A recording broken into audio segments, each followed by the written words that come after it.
কাঁচ এমন এক উপাদান যা আমাদের কাছে এতটাই পরিচিত যে আমরা প্রায় ভুলে যাই এর উপস্থিতি।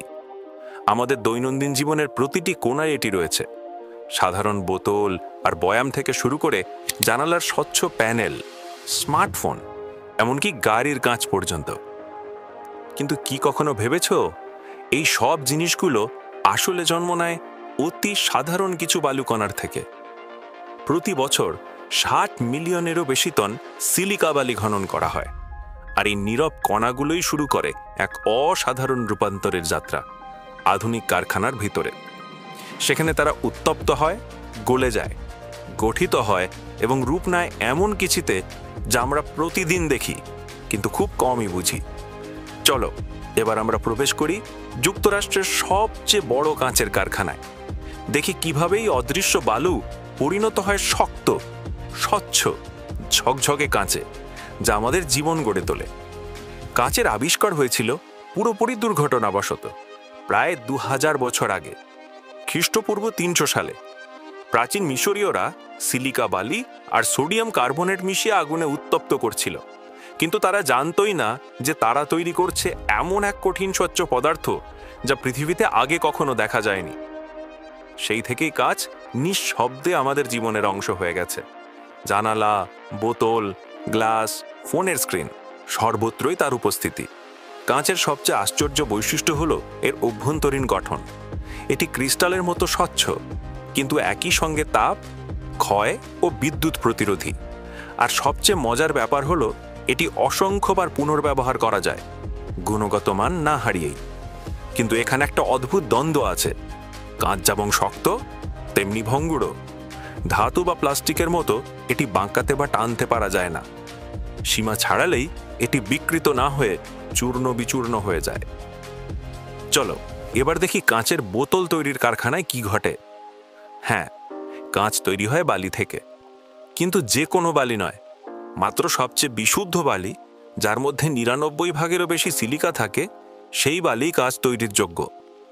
এমন উচ্চমানের বালি সৈকত বা মরুভূমি থেকে আসে না, বরং বিশাল ওপেন পিট খনি থেকে আহরণ করা হয়। সেখানে বিস্ফোরণ ঘটিয়ে শিলা ভাঙা হয়, আর বিশাল এক্সকাভেটর মেশিন সেই ভাঙা অংশ ট্রাকে তুলে নেয়।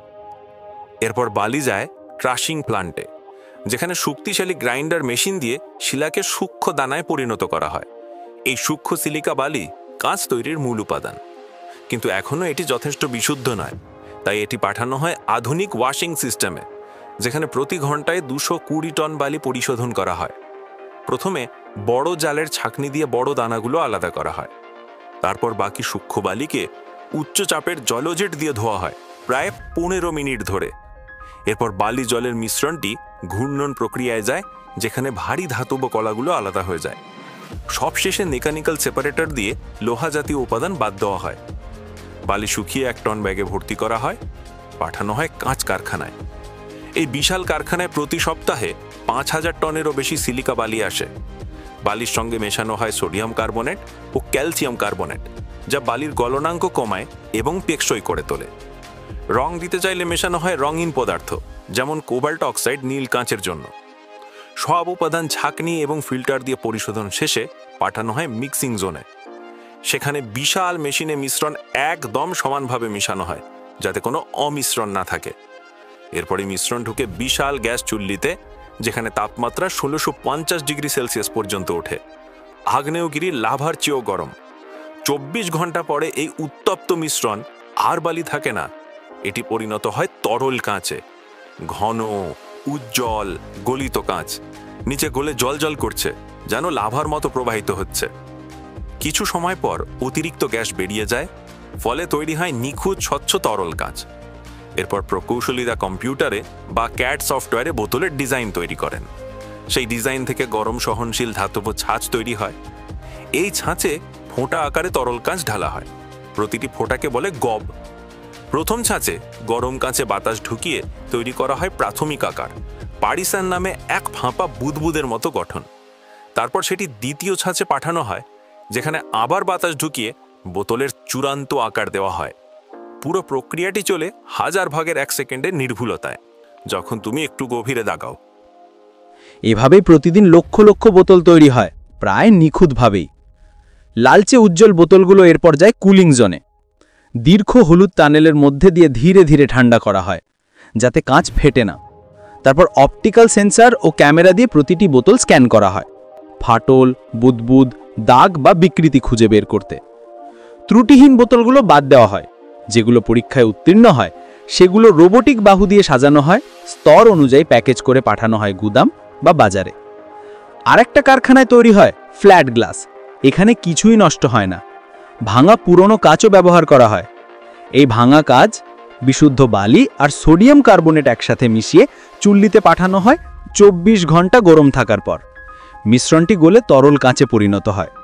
এবার এটি ঢালা হয় টিন বাথের ওপর, অর্থাৎ গলিত টিনের পুলে। তরল কাঁচ টিনের ওপর ভেসে থেকে নিজে থেকেই সমান হয়ে যায়, ফলে তৈরি হয় একদম মসৃণ সমান প্যানেল। ধীরে ধীরে তাপমাত্রা কমানো হয় যাতে বিকৃত না ঘটে। তারপর রোবোটিক আর্ম দিয়ে ডায়মন্ড ব্লেড বা লেজার কাটারে নির্দিষ্ট আকারে কাটা হয়। কাঁচের ধার মসৃণ করতে ঘর্ষণ মেশিনে পলিশ করা হয়, যাতে নিরাপদ ও সুন্দর দেখায়। এরপর প্রতিটি প্যানেল পরীক্ষা করা হয়, আঘাত সহনশীল ক্ষমতা ও ভাঙার ধরন যাচাই করতে। যদি কাঁচ জালের মতো ফেটে যায় কিন্তু টুকরো টুকরো না হয়, তাহলে সেটি নিরাপদ ধরা হয়। সবশেষে নিখুঁত প্যানেলগুলো সাবধানে স্তরে স্তরে সাজানো হয়, সুরক্ষিতভাবে মোড়ানো হয় আর পাঠানো হয় নির্মাণ প্রকল্প, কারখানা ও দোকানে। এই ছিল কাঁচের অসাধারণ যাত্রা, বালির দানা থেকে স্বচ্ছ জানালার প্যানেল পর্যন্ত। এটি এক রূপান্তরের গল্প, যেখানে বিজ্ঞান, নিখুঁততা ও মানব মেধা একসাথে কাজ করে। যদি এই পর্দার আড়ালগোজ জগৎ তোমার ভালো লেগে থাকে, তাহলে আমাদের সঙ্গে থেকো, কারণ সাধারণ জিনিসগুলোই হয়ে ওঠে অসাধারণ যখন তুমি একটু গভীরে তাকাও।